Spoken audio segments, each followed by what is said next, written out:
وأنفسكم ذلكم خير لكم إن كنتم تعلمون।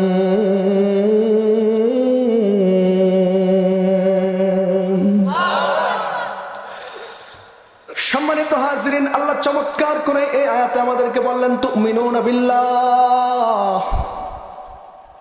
আমরা ছোট সময় মসজিদে গিয়ে ইমাম সাহেবের কাছে পড়ছি আমানতু বিল্লাহ, পড়ি নাই?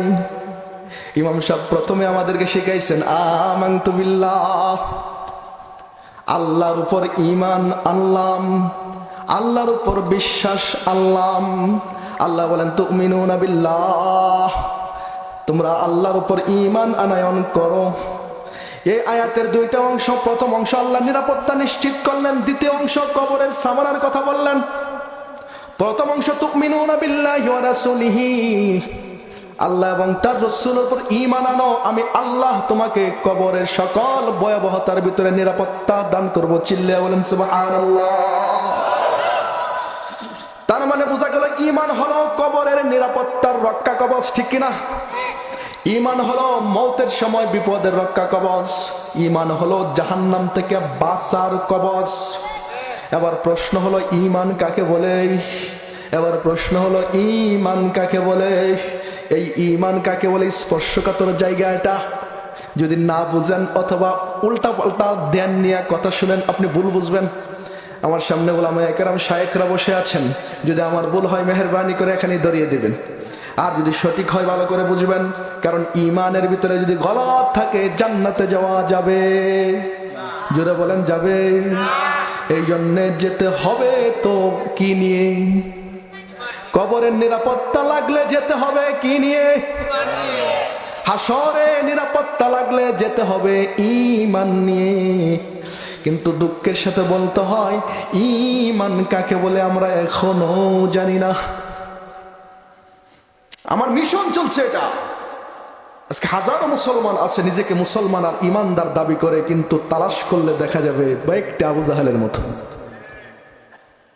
हम मुसलमान हैं, हम मुसलमान हैं, मगर हम में मुसलमानी नहीं, दिल में ईमान है मगर ईमान में कामिल नहीं। নিজেকে মুসলমান দাবি করি, মুসলমানিত্ব নাই। নিজেকে ইমানদার দাবি করি, কিন্তু ঈমান কাকে বলে জানি না। এই জন্য ঈমান কাকে বলে জানার দরকার আছে। আমি প্রথমে বলি ঈমান কাকে বলে। যদি জিজ্ঞেস করি আমরা উত্তর দেব আসমানটা যিনি বানাইছেন, জমিনটা যিনি বানাইছেন, তার উপর বিশ্বাস করার নাম হলো ঈমান, ঠিক না? আমরা যদি জিজ্ঞেস করি ঈমান কাকে বলে, আমরা তো উত্তর দেব যিনি আমাকে বানাইছেন, যিনি আমাকে পূর্বপুরুষদেরকে বানাইছেন। ইয়া আইয়ুহান নাস উবুদু রাব্বাকুমুল্লাযী খালাকাকুম ওয়াল্লাযীনা মিন ক্বাবলিকুম লাআল্লাকুম তাত্তাকুন। যিনি আমাকে বানাইছেন, আমার পূর্বপুরুষকে বানাইছেন, যিনি আমার 3.5 হাত শরীরে লক্ষ কোটি টাকার সম্পদ দান করেছেন, যিনি আমার দৃষ্টি দান করেছেন, জীবন দান করেছেন, মরণ দান করেছেন, যার হাতে আমার জীবন, যার হাতে আমার মরণ, তার উপর বিশ্বাস করার নাম হলো ঈমান, ঠিক না?